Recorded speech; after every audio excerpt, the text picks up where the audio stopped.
Welcome back to my channel. If you're new here, my name is Santina. I retired in April of 2025 and now travel the US full-time in my Ford Transit 250 no-build.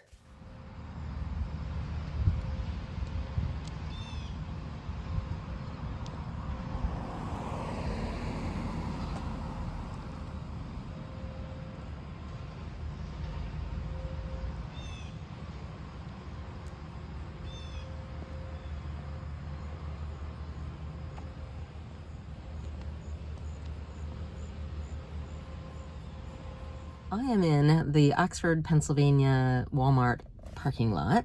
I'm about to go in and get kale for my smoothies, and then I'm hitting the road. Fall has arrived. I don't know the official date for fall, but it is the Wednesday after Memorial Day weekend. Labor Day weekend. I always get that wrong. I always call the weekend in late August, early September Memorial Day weekend instead of Labor Day weekend. I don't know why. I know the difference. I'm hitting the road. I'm going to the Jersey Shore. Gonna see if I can meet up with some folks on solo female van life lessons, as well as some old friends from college if they are available. It's very interesting being retired because I'm available anytime, and it really emphasizes how little availability people have in their schedules. They're tired at night, they're commuting, they want to go home, cook dinner, do chores for the next day, and so they don't want to do anything usually on weeknights, and then weekends are so precious and usually already booked well in advance. So a big difference in how you manage your time between being retired and working. And I knew that, of course, but this really, I feel it. It's visceral, right? And it's very difficult to get time with people who are still working. So I still can't do what I want to do necessarily because of other people's constrictions or restrictions of their time, even though I have all the freedom.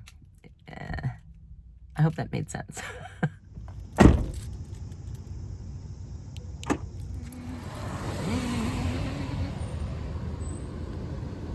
So I crossed over the Delaware Memorial Bridge, and it's taking me back roads into New Jersey. I do have tolls off. I don't like paying tolls if I just am moseying anyway. And then this happened. Obviously, I didn't secure this cabinet back here. So I dumpster dived for these drawers from my son's apartment complex. They were both in a dumpster, but they're like brand new and in great shape. I don't plan to keep them.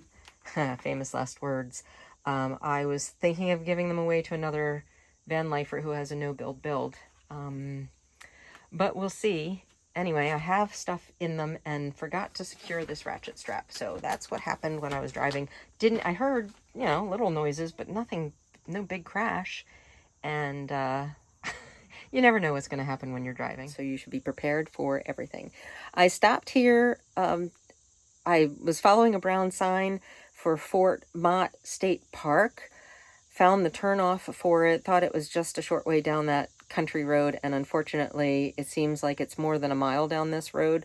So I found this weird little just circular stone drive or rest area. I don't know what to call it. It's just a big circle with crushed stone on it. It just looks like that.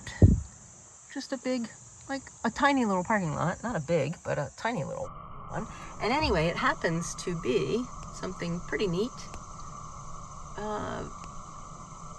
Suppawana Meadow. So I'm going to check that out. All secured again. Gonna make some lunch. I'm going to have a smoothie.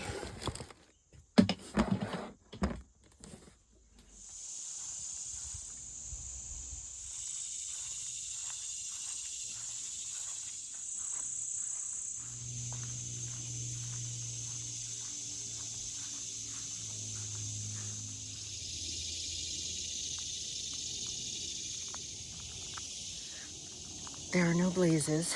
The trail forks. I didn't see a very distinct map. There was a map, and it showed two different trails. One was an up and back and one was a loop, but I don't know. It's beautiful. I saw 2 people walking their dogs. I'm not really in the mood to have to deal with any dogs today. Excuse me if I have black things in the corner of my mouth. Look like death warmed over. That's what happens when I drink my blueberry smoothie. Get lines here, and my teeth turn black, and I look like a meth head. But I think I'm just going to, since I've had lunch, just go ahead and continue moseying on towards Cape May. This is one of many sites that are planned to be part of the larger New Jersey trail system that's supposed to be drivable. They're just constructing it now, so a lot of sites aren't on it yet. But this is the map of the future state. And we're here, well, we're not here exactly, but we're close to here. And then I'm sure that their intention is that you drive down to any of these sites with the yellow dots and drive all the way down to Cape May, drive all the way up to the lighthouses. So it's a really neat idea for a drivable trail system, which I will definitely take advantage of in the future. I'm almost to Cape May. I pointed my GPS to the lighthouse because I'm hoping that I'll be able to tour the lighthouse today or just sit on the beach and read and relax. Either one would be fine. It's 70 something.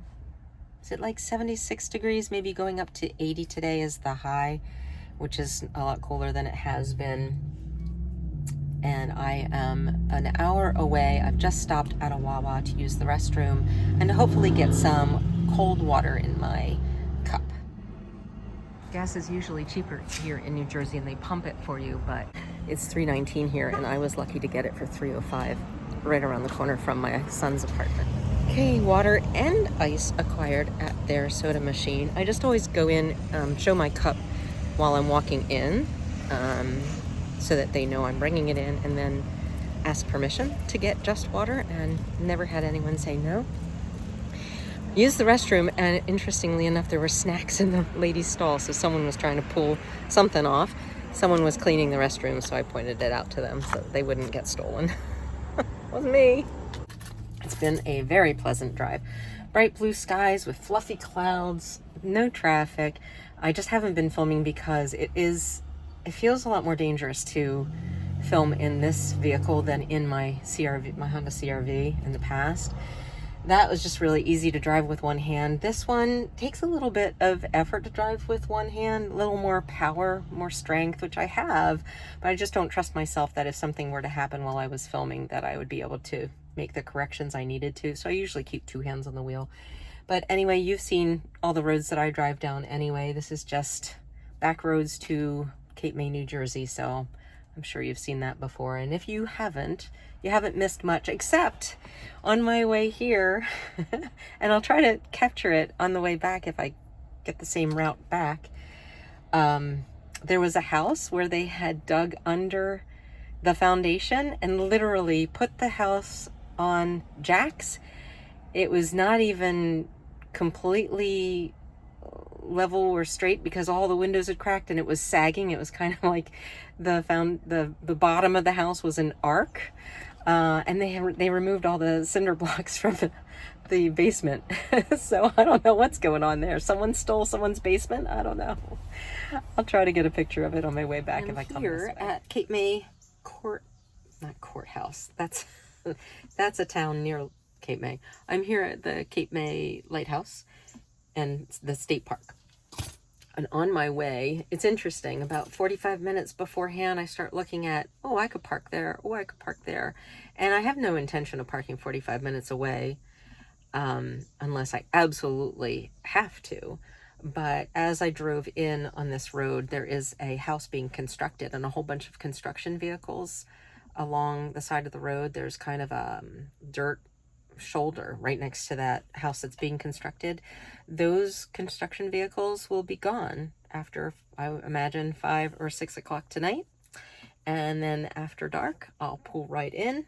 It won't even look suspicious because I look like a construction vehicle.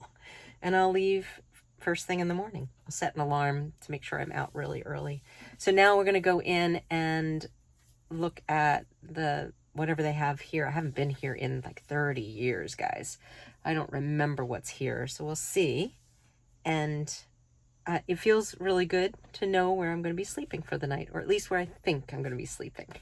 Okay, you want to know something funny? I just got out of the vehicle and didn't even see the lighthouse. It's right in front of me. When I drove in, I didn't see it. It was kind of behind trees and buildings and such. But yeah, it's right there. And there's my van. Amazing how unobservant I can be, and that kind of scares me for being out on the road.